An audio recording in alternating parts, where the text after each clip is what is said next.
Very well. My name is Pablo Pasos. I am the director of CaboLabs Health Informatics.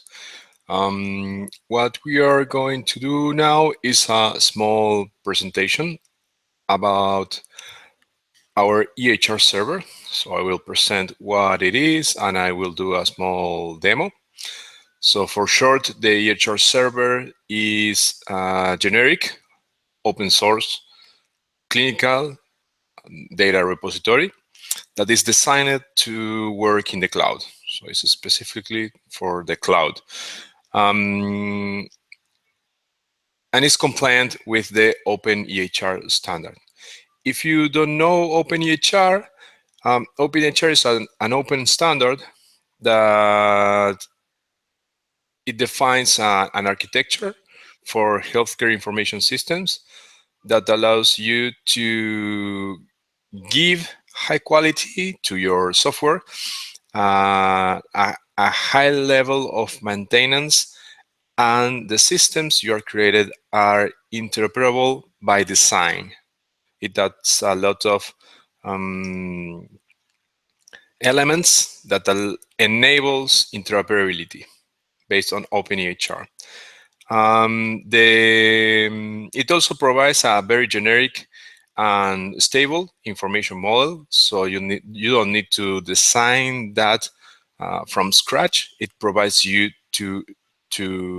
with a model that allows you to store any kind of clinical information with any structure, and also defines a formal and very strict knowledge management methodology, and gives you tools to manage knowledge. What is knowledge management in the context of openEHR? It basically allows you to define the clinical document structure and define different clinical document structures using the same information model. So all your data is compatible, is interoperable, and gives you a lot of elements that allows you to adapt to different situations in terms of clinical documentation, and also includes the use of standard terminologies. So that is basically what openEHR allows you to do. And it is also widely adopted. You can visit the openEHR website to know more about it. If you don't know about it, you should. And if you are working in the e-health domain, you should know about this standard. You have here a longer introduction to openEHR than the one I gave. And who is using openEHR? There are a lot of companies that are developing their software being compliant with the standard. There are a lot of research projects also on universities around the world that use the standard, and also it is being adopted by countries, also by the Ministry of Health of different countries. Like past year, it was recommended by the Indian Ministry of Health, and is included in their document about the national standards, alongside with HL7, SNOMED, etc. All those standards that you might know of. openEHR is there. So take a look at this, because it is coming to stay. And so if you have any questions or comments, or you want to know more about openEHR, you can come to this website. There are a lot of information, and also you can ask your questions on the mail list. We have different mail lists that are technical or clinical, and you can ask your questions there. And it also provides tools to manage knowledge. And the basic tool provided by the community is the Clinical Knowledge Manager. This is a tool that allows you to define small pieces of your clinical documents. So our clinical documents definitions, so define terminology you use in those clinical documents, define the internal structure, defines constraints that your data should comply with. And what I mean with small pieces of information, you can You have here different definitions. If you go to observations, for example, you can find here the blood pressure definition. So you have a formal definition of what the structure for the blood pressure should be. You have here, I need to update Flash, but if you have an updated version of Flash, you can see a nice mind map about the internal structure, and here you can see the internal structure of this piece of information. Is the definition of the information, really. So using these pieces, you can create full clinical documents.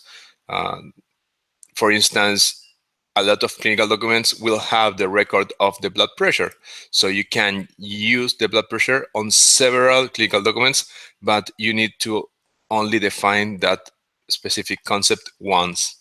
So that's the key thing. This is creating small pieces like a Lego, and you can create any clinical document using these pieces that are already defined by the community, and you can grab them from here and use them for free. So that is something that a lot of companies and organizations are losing time on doing this again and again and again on every project. And this is the thinking of a way to define things once and use them many times. And the EHRServer is using these concepts, these definitions, and these constraints to be able to store any kind of clinical document. So that is why it is compliant with the openEHR standard, and that is why the openEHR standard is so important for the EHRServer to give you the functionality of actually store any kind of clinical document. That is why it is a generic clinical data repository. So now going back from openEHR to the EHRServer, if you visit our site, CaboLabs.com, if you go to the EHRServer section, you can find information about the project itself. You can find a small demo video here, and the guides. You have here a white paper, and you have the full technical guide. This guide includes things like the API definition. So as I said, the EHRServer includes an API, so you can integrate it into your applications and systems and use it as a backend. So that is basically the role of the EHRServer in a health information system architecture, is to serve you as a backend, as a repository. And why it is a repository? Is because it is not only a database. It is a database because it has a database inside, but includes a REST API that allows you to interact with the server from external applications. That is the idea, that you use the EHRServer from external applications. No, it's not for end users to use. Like a clinician won't use the EHRServer. And it has also a web console for administration. So it is for administrative users only. It's not for end users. So some people ask me how to allow doctors or nurses to access the web console, and I repeat this. The web console is for administrators. It's for managing the information that is contained in the EHRServer, not for end users to see or to manage. Yeah, so you need to create your own applications and use the EHRServer as a backend. And your applications are applications for the end users. In the white paper, we have different scenarios that you can check of how the EHRServer can help you on your projects, and how the EHRServer can be used on your projects. It allows you to cut development time because you don't need to create, a clinical data repository yourself. So you need to design it from scratch, you need to develop it, you need to test it, you need to put it in production, etc. So the EHRServer cuts a lot of that work from your project, and it's very generic. You just need to configure it to support your data structures. And you don't need to do that changing the code or changing the database structure. You just need to feed the EHRServer with the definitions I showed you before that are openEHR definitions. We call them, or openEHR calls them, archetypes and templates. The EHRServer works with templates that are just a set of archetypes that are those definitions that I showed you before. Here you have also the CloudEHRServer site. The CloudEHRServer is just a software as a service provided using the EHRServer, so the open source project. And here you can find on the Learn section also more guides and some use cases that can help you to understand how you can use the EHRServer on your project. So you have more information here, and this combined with information on the CaboLabs site can give you a full understanding and all the scenarios where you can apply the EHRServer. Also, you can think of new scenarios that are not considered here. Very well. So I said that the EHRServer is basically a database, a REST API, and a web console. And the easiest way to do a demo is to show you the web console. So we are going here. I have loaded our testing server here, and this server you can access it for free. You can test it. You should create an account first to access the web console. But after you create an account, you will have your credentials and you can sign in. I will sign in as an administrator. So if you download the application from GitHub, you will be able to log in as an administrator. So if you go to my GitHub account, it's github.com. My user is P Pasos. That is for Pablo Pasos. It's my name. And you can just grab the code from here, and you will be able to log in as an admin if you grab the code from here. On the test server, you will be able to log in as an organization manager. That is another role that has lower permissions than the administrator. So I will show you the full interface here. So I will log in. The first thing I receive is a notification about the latest version. The version we are showing right now is a 0.9.5, and you can see the version here, the current version here. So I deployed this a couple of days ago, so it's the latest version. What you can see here is here you have the dashboard with quick access to some sections in the system, with some numbers there, just some indicators about how many EHRs are stored in the EHRServer, how many contributions there are, changes to EHRs are like when you add a clinical document to an EHR, a contribution is created. Then you have the queries here. I will show you what queries are and how they are created. And you have the templates here. Templates are clinical document definitions, following the openEHR standard. So you can add more templates to support more structures of clinical documents. And below you have all the organizations that have clinical documents and EHRs in the EHRServer, and some information about how many space they are using right now. So these are all test accounts created by different companies and developers that are willing to use or are using the EHRServer, and sometime in the past they created these accounts to test the EHRServer. We had an older EHRServer for testing that had like 10 times this amount of users.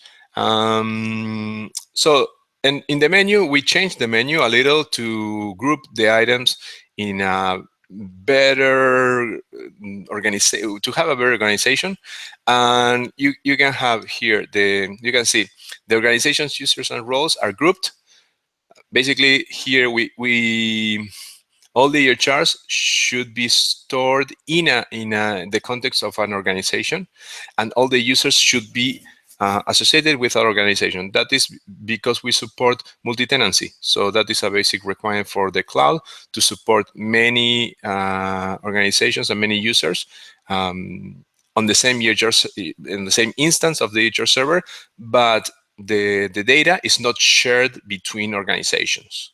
So you can store your EHRs and your clinical documents, and other organization won't see your clinical documents. So from here, you can see the details of an organization. Each organization has a number and a unique identifier. You have basic information about the organization and some indicators of that organization, and you can navigate those indicators through time. Those indicators are calculated monthly. How many transactions you did in the EHRServer, how many documents you have stored, how much memory you are using, etc. So you can navigate there, and you can see data from history. And each organization can create and manage from here different API keys that are used to use the REST API. So you can create one API key and use it on your mobile application. Maybe if you have a mobile application that wants to store data in the EHRServer, you can use this to connect to the EHRServer. Those are private and should be on a safe location of the mobile application or the web application that uses the EHRServer. Because this is a test server, I can show you the API keys. So there's no problem. There's no private information here. So no issue there. Here we have all the users. If you are associated with one organization and you are not an admin, you will see just the users from your organization. I can see all the users from the system that are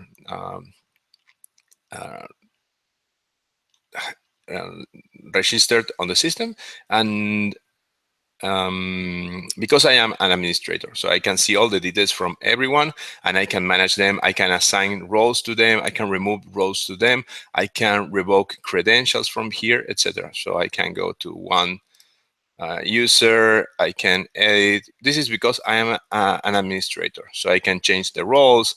I can assign them to different organizations. I can revoke credentials, etc. from here. So you have full access to all the user management. And you have the roles here. We have basically 4 roles. Administrator, I am an administrator. Account manager are the users that create accounts for organizations. Organization manager are the ones that can manage all the things of an organization. So basically, the highest role with the highest power is admin, then account manager, then organization manager, and then users. Users just can access the API. They can't access the web console. So those are not cannot manage information on the web console. Just access information from the REST API. Those these roles are used for end users. So then users can store and query and retrieve information from EHRs through the REST API. Then you have the EHRs. So I have a list of EHRs. We don't have information about patients. We don't have demographic information, just EHR data. And you can create EHRs from here or from the REST API. Basically, when you create an EHR from the web console, you should select to which organization should that EHR be associated with. Because I am an admin, I can see all the organizations, but if you are not an admin, you will see just organizations that you have access to. You can have more than one organization also. And here you can enter the one identifier that is used also on an external system to identify a patient and have a link to the demographic data. But we don't have demographic data here. We don't have names or identifiers or whatever. This is just anonymous data. So this is related to privacy, really, and security, of course, that we don't have clinical data associated with demographic data. Yeah, so this is more secure than having all the data on the same server, and it's a basic requirement from the openEHR specifications. But having a patient identifier here, you can link that to the demographic information in your system. So if you have patient data, you can link that and show that information alongside with the clinical information to your users that are doctors, nurses, technicians, etc. On the contributions area, you can see all the, this is basically the commits of information to each EHR. So all the additions of clinical documents to an EHR are logged here. You can consider the contributions as an audit trail that has all the information about the each commit of information. You have the time, you have the EHR where the documents were committed, you have the number of documents that were committed to that EHR, and you can see more information about the commit. Each commit has a unique identifier, is related to an EHR. You have the name of the person that committed these documents. You can have more than one document committed on the same contribution. Here is just one, and you have all the information about the clinical document, the date, the identifier, the type of document. You can see this is an encounter, and the change type, if the change was a creation of a new document or was an amendment or a modification. And when you do amendments or modifications of clinical documents, the EHRServer creates new versions of that clinical document. The old version is not deleted. So the EHRServer manages the versions of your clinical documents. And this is also a basic requirement of the openEHR specifications. And you can see the details of the clinical document in the contribution. This is just a style sheet applied over an XML. And you can see here is fake data because this is a test server, but you can see some, blood pressure information, heart rate information. So, but this is all auto-generated for testing, just that. And if you click on the XML, you can see the source XML that is the clinical document instance. So this is data, clinical data. If you go to the versions, you can see each clinical document in the system that you are allowed to see, and you can see all the versions associated with that clinical document. As I said, the EHRServer manages the versions of clinical documents. When you create one, you can modify that, but you will have two versions. So data is never deleted. That is a legal requirement for clinical information systems. You can't delete clinical data from the database. So, and this also goes with openEHR related requirements. But from here, you can see for audit purposes, all the versions of one clinical document, and you can see what changed between different versions of the same clinical document. Directory allows you to create folders, basically, to organize the clinical documents is inside an EHR. It's just a folder structure. The queries is the most, I think, the most advanced feature of the EHRServer. So after a client application commits a clinical document to the EHR, the EHRServer, that clinical document can be queried. You can get the information from that clinical document. And the way you can get information from that clinical document is through queries. And queries are not created in SQL. You should not write code. Queries can be created by an administrator. Even the administrator can be a clinician, so they can create queries of the data they want to see on the end user applications, but will be, an admin clinician. It's not an end user clinician who will create the queries. And we have a query builder screen where you can create two types of queries. You can query for data values, that is basically just data points, and you can query for full documents based on certain conditions. So I will show you one query that I have already created is the high blood pressure query. This query is about getting clinical documents that have records of blood pressure and the blood pressure is high. The definition of the blood pressure being high is if the systolic is greater than 140 millimeters of mercury or diastolic is greater than 90 millimeters of mercury. So these are the conditions of the query. And if I go to edit, I will show you the query builder. This is basically it. You set a name, you choose the type of query. If it's a document query, you select composition. If it's a data query, you select data value. Here you have a lot of concepts defined in the openEHR way. These are archetypes, like the one I show you on the clinical knowledge manager. Like this one is blood pressure, and you can see all the data points associated with that clinical concept. Like you have blood pressure, you have height, you have respiration, you have body weight, you have pulse or heart rate, you have a diagnosis, etc. You have a lot of concepts here that comes from openEHR definitions. And you can query just selecting those concepts and the data points in the concepts.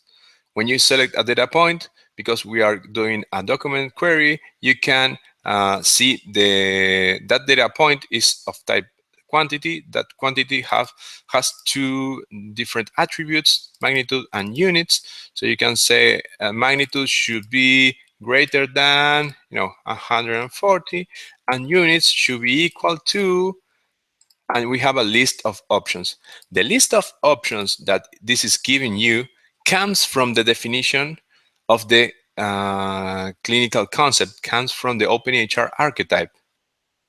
So we have just one option here. So this is part of the definitions of the clinical documents that contains the structure of the data, but also contains constraints. And this is one constraint. The units of the systolic blood pressure should be millimeters of mercury. And this comes from the archetype, from the clinical concept definition. So it's very smart. So it is guiding you through the query creation process. And below that, you have some attributes for the query. I won't go into detail on those. The basic one that is used a lot is the default format. So when you create a query, that query will be able to be executed through the REST API. And the output format can be XML or JSON. So you can get the same data in two different formats. And here are both conditions. So systolic magnitude should be greater than 140, and diastolic magnitude should be greater than 90. One of those conditions is one or the other. And if I test this, I can also test the query with current data in the EHRServer. So I just need to select an EHR, and I can have a filter for dates. So you can say, hey, the document should be created from this date to this date. So I filter the results and I can execute. And let's see if I get information. So I get information in JSON, and these are clinical documents indexes. So you don't have the data here. You have the ID of the clinical document, you have the time of the clinical document, and some information. So this is metadata. But it's telling you that these documents have a record of blood pressure, and that the record of blood pressure on these documents is high. So you can use that information for different purposes. You can just, with the document ID, you can get the full document to get all the data, or with just counting these documents, you can know if the patient has a certain condition, maybe hypertension, high blood pressure, because it has a lot of records of that, and maybe the patient is not diagnosed yet with that condition. So this allows you to integrate data from the EHRServer with clinical decision support systems. So you can have a rule in a clinical decision support system that is querying for high blood pressure records, and if the records are more than, I don't know, 10 in the last couple of years, maybe it should show an alert to the clinician to check on your blood pressure and maybe to diagnose you as a person with hypertension and give you some medication for that. So the EHRServer can be used also for that, to feed clinical decision support systems. Also can be used to feed data warehouses using ETL.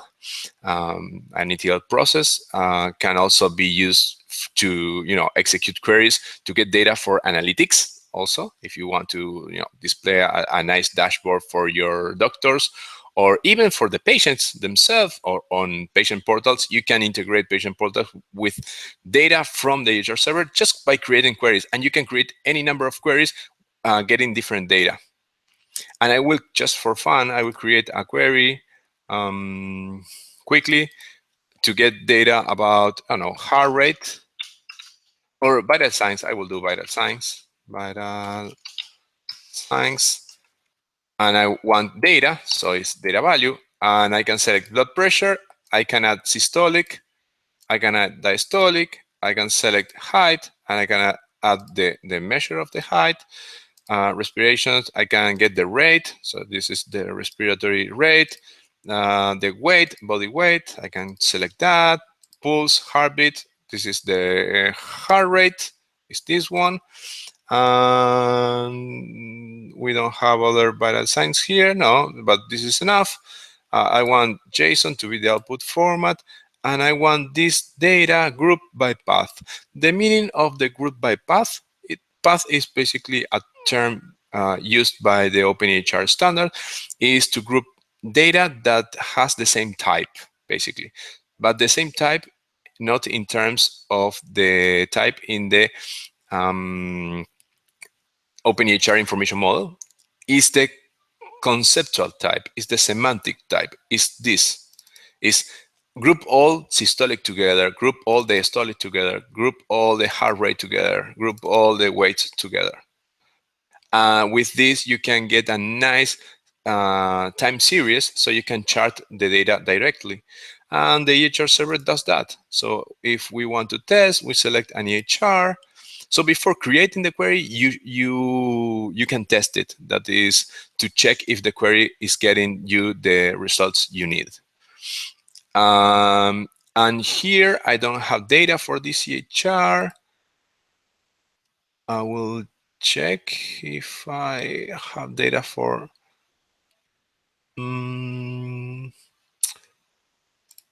I should have data here. I should check what EHR has data for these values before doing the demo. Let's check another one. No, I need to find one with data, but yeah, we don't have data for these EHRs. I should create more data, but the idea of this, just you can test it yourself later, is that you will get data on the series here, and you will get data. This will be for the systolic, this will be for the diastolic, this will be for the height. So you will see here small objects containing data. And will be a lot of objects associated with a timestamp.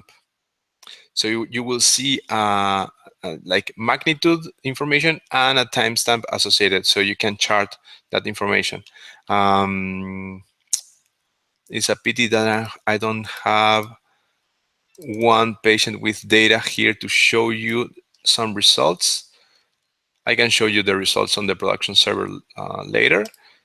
But I will continue just to move quick to the next area. And this is another area that is very important, and the template list, because the templates are the clinical document definitions.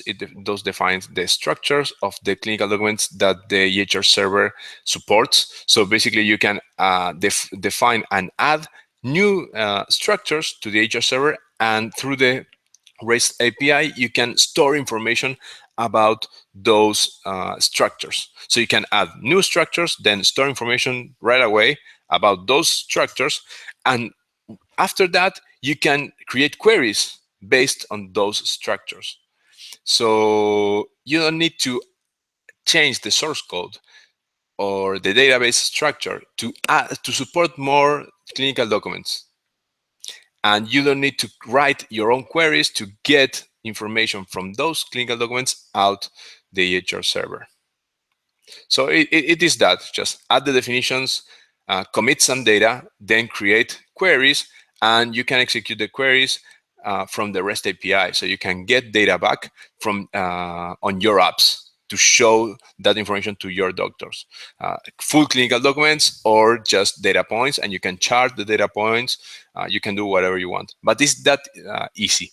So it cuts a lot of development time. What you need to do is just create the clinical document definitions, and there are a lot of tools, open tools for doing that, and there are a lot of resources to learn how to do that online on the openEHR website. If I go here, I have just some sample templates loaded here. Simple encounter.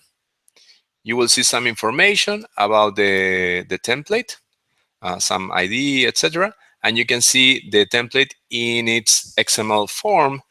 And this is all the definition. You can think of this as a schema for clinical documents that are compliant with the openEHR standard. So you can see this is the reason for encounter information. So inside the encounter file, you have structures for the reason for encounter. You have blood pressure here, structure for the blood pressure inside the same clinical document, information about the pulse, the heart rate, information about the respiration rate, the breathing, height, you know, a lot of vital signs here, body weight there, a section containing all the vital signs, just a grouper there. You have an exam there that is a result for maybe a laboratory exam, a diagnosis there, and this is the structure defining the encounter itself. So this is basically it. If you want to know how to actually use the system in terms of adding new templates, how to create queries, how to commit, etc., we have a lot of guides here. So you have the data commit guide, basic API usage, some openEHR fundamentals that you will need to know, some terminology stuff. So we have a lot of information here. So this is the basic demo for the EHRServer web console. And the latest section is just this is more an internal utility than a feature for end users. This just allows me or an admin to create notifications for other users. So if you log in as to your account, you will see the notification about the new version of the EHRServer when you access the system. And this is the place where I create those notifications. You can also see your profile here. You can change your data and just log out there. So this is the basic show around the EHRServer web console. If you have any questions, any comments about this, I will be very glad to answer all your questions. Just you can contact me through the Cloud EHRServer website, or you can go to the CaboLabs website and just click on contact, or you have here our social networks. You can contact me through there. You can also just go here to my profile here, and you have my personal, this is the CaboLabs social networks, and you have my personal networks here. Just contact me, drop me a line, ask me questions. Let me know if you like the EHRServer, if you want to use the EHRServer. I will help you. I will give you information. Just let me know. Remember, it's an open source effort to create something that can benefit a lot of development companies, trying to avoid a lot of duplicated effort on the clinical information system backend. We are designing clinical information systems and backends again and again, solving the same problems 10 times, losing a lot of time on the backend, and we should really be focusing on giving features to our users, not on creating things that can be created based on standards that already are problems that are already solved. A lot of companies are solving those problems again and again and again, and losing time and money really on those. So that is why we created the EHRServer using the openEHR standard, and that's why also we created the SaaS service, the software as a service CloudEHRServer, that is the same system, just provided on a managed platform. So you don't need to worry about deployments. You don't need to worry about backups, security, etc.